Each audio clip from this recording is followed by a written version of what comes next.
Alright, so today is a depression day. I don't know.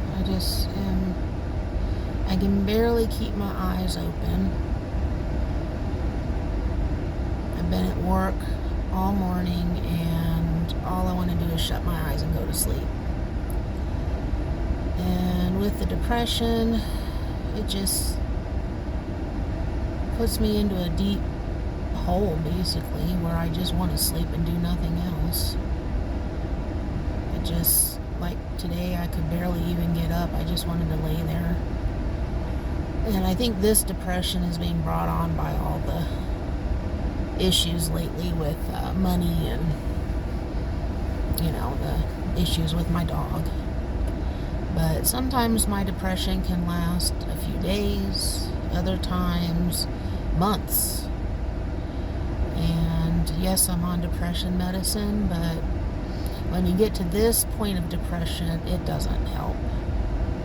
It doesn't help at all. And I mean, for people with depression, they'll completely understand, but it's almost like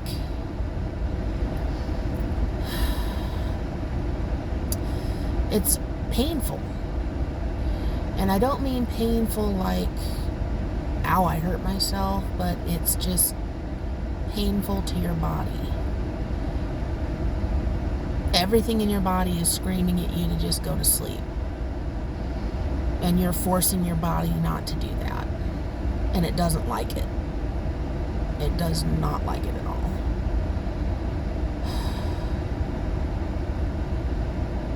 I don't know. I know that depression runs in my family. And there's things that happened in my past that caused it to be even worse than it was, hereditary-wise, along with bringing on severe anxiety. And I also have agoraphobia. So every day is a struggle to even get out of the house. I have to push myself. Some days I will actually have my hand on the doorknob for 10 minutes trying to will myself to get out the freaking door.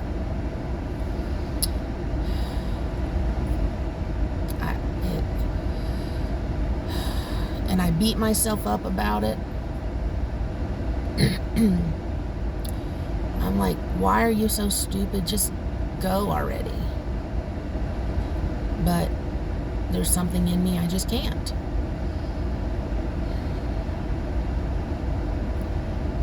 And I know that if I don't push myself, I will become a complete shut-in.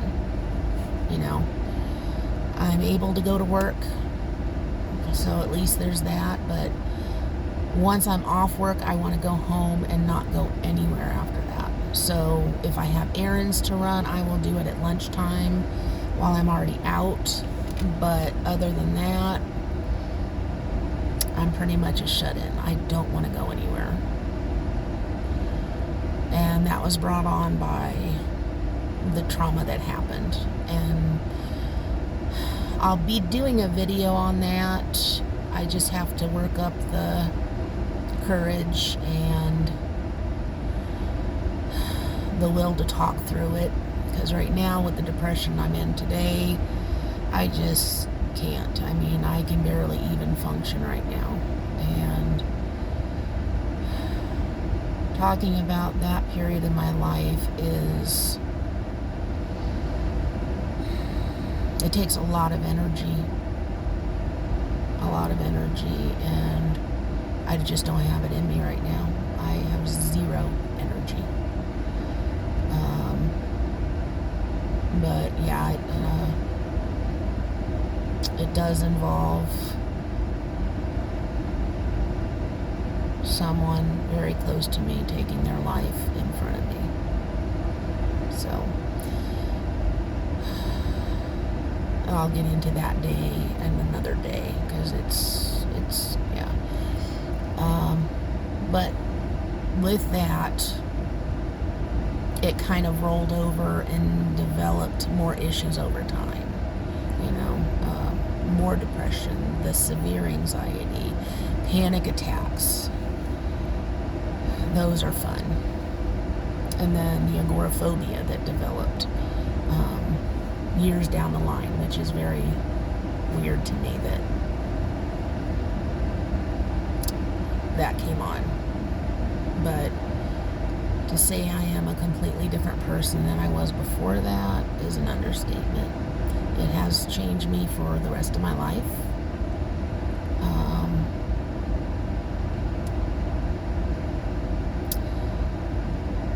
And I kind of wonder what my life would have been had this person not come into it. But then I also wouldn't have what I have now, which are my dogs, and I would not give them up for anything. So it brought me to that point, so I really can't say I wish it never happened, because then you kind of cancel out the things that you are eternally grateful for now. So, but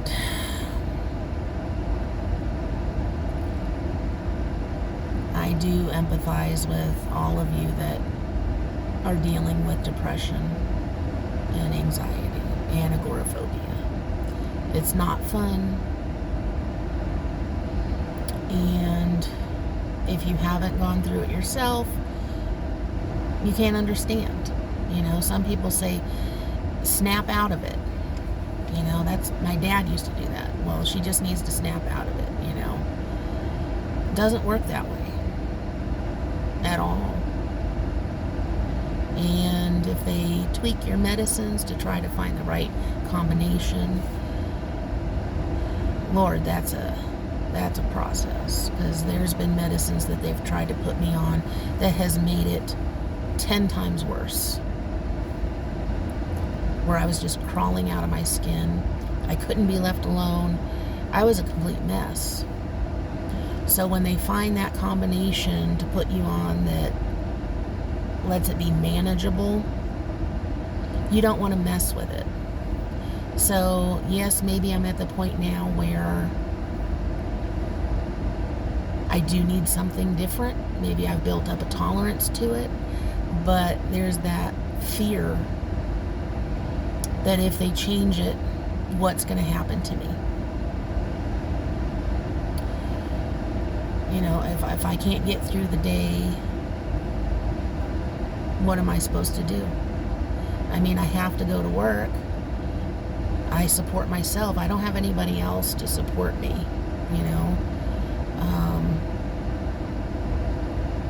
And, you know, I was raised, I'm a Gen Xer. So we were raised to support ourselves. You know, you don't quit a job just because you're unhappy. You make sure you have another job first before you just leave. That's not what the younger people do today. They just up and leave. But if you don't have anything supporting you, you can't do that. You know, you have your bills to worry about. You know, somebody else isn't going to take care of it.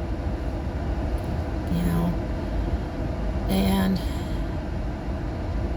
you know, I like my job.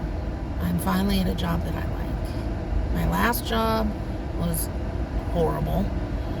I was there 17 years, but when new management took over, a lot of things changed and it became unbearable.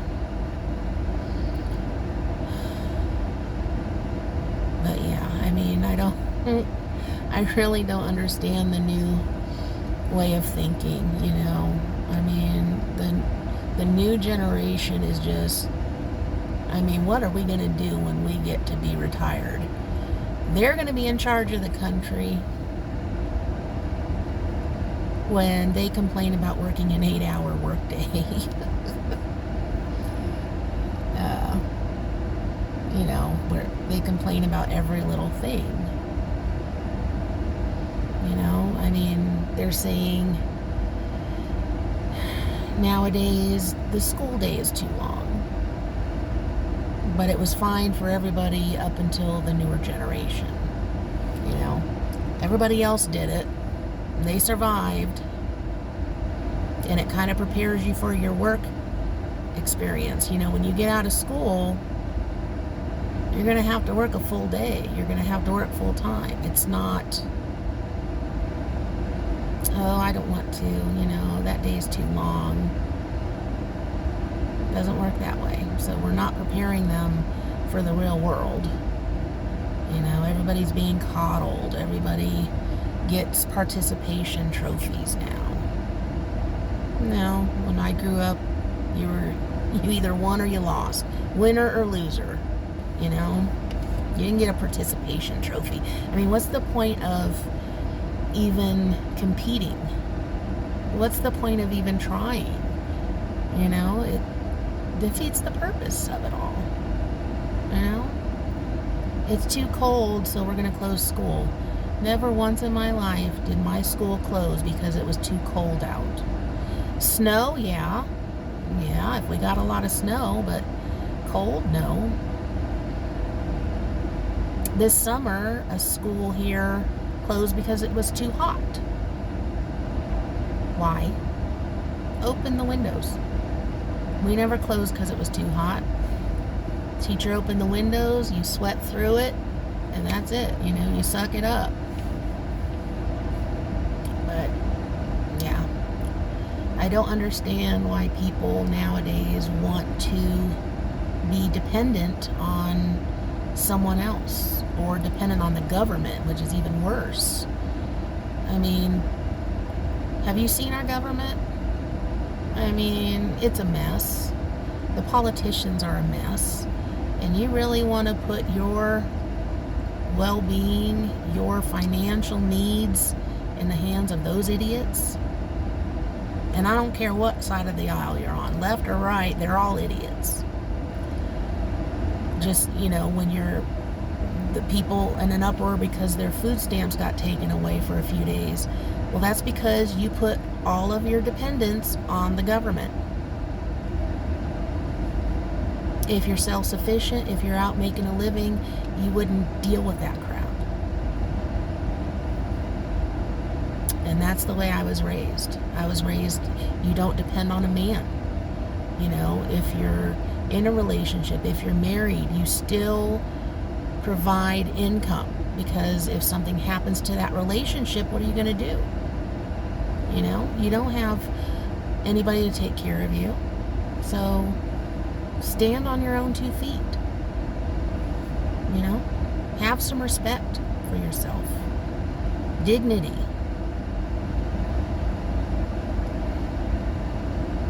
You know, I know I went off on a little tangent there for a minute, but this is not the country I grew up in. This is not the world I grew up in. And it's getting worse, sadly. You know, people can't go anywhere without a phone in their hand. You know, they have to be on the phone when they're driving. Why?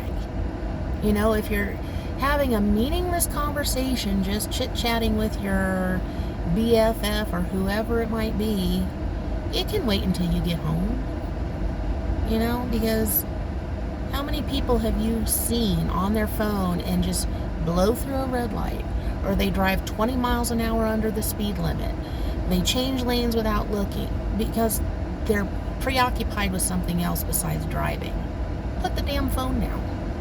Put it down and wait until you get home. If it's an emergency, pull over somewhere, park somewhere, and take the call. Don't, for God's sakes, don't drive. It's just, oh, you know, because when I was growing up, there was nothing that important that could not wait until you got home to pick up the phone and call. Now everything's an emergency. You have to be on the phone all the time. People texting as they're walking. How do you not trip over your feet? You know? I've seen people trip over their feet, actually. And, you know, just not paying attention, walking out into traffic. Just put the phone down, guys.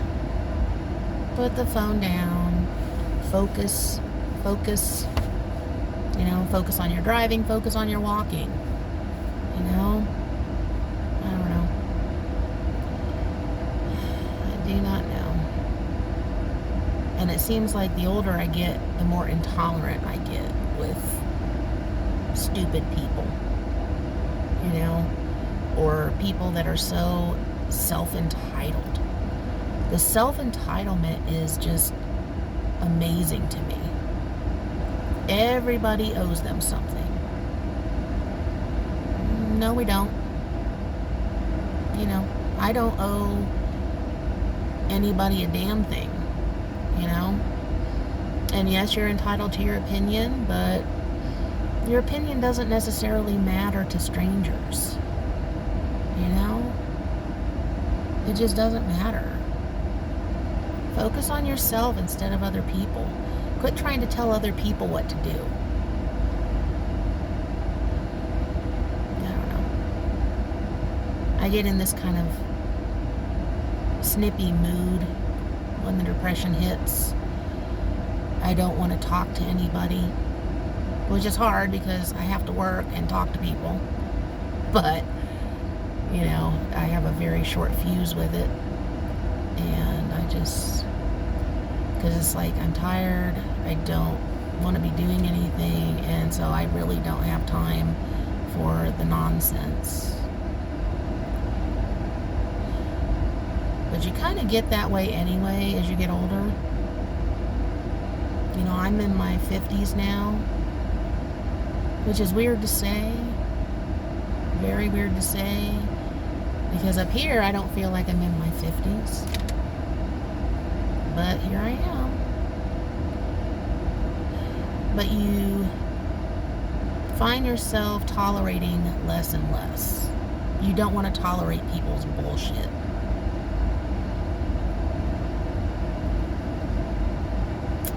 I don't know.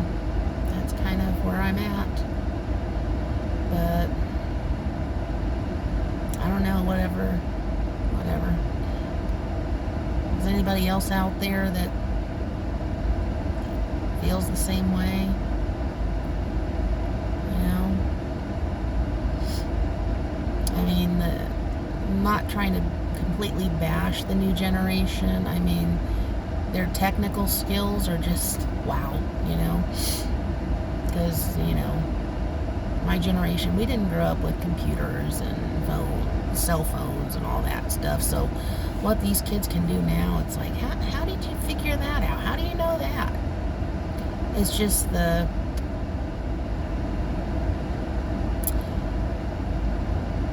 guess it's just we need to be able to toughen them up a little bit. They need a little bit tougher skin. You don't need your safe space. You don't need your quiet space. They hurt my feelings, so now I have to cry about it. You know? They just need to get a tougher skin. But I don't know.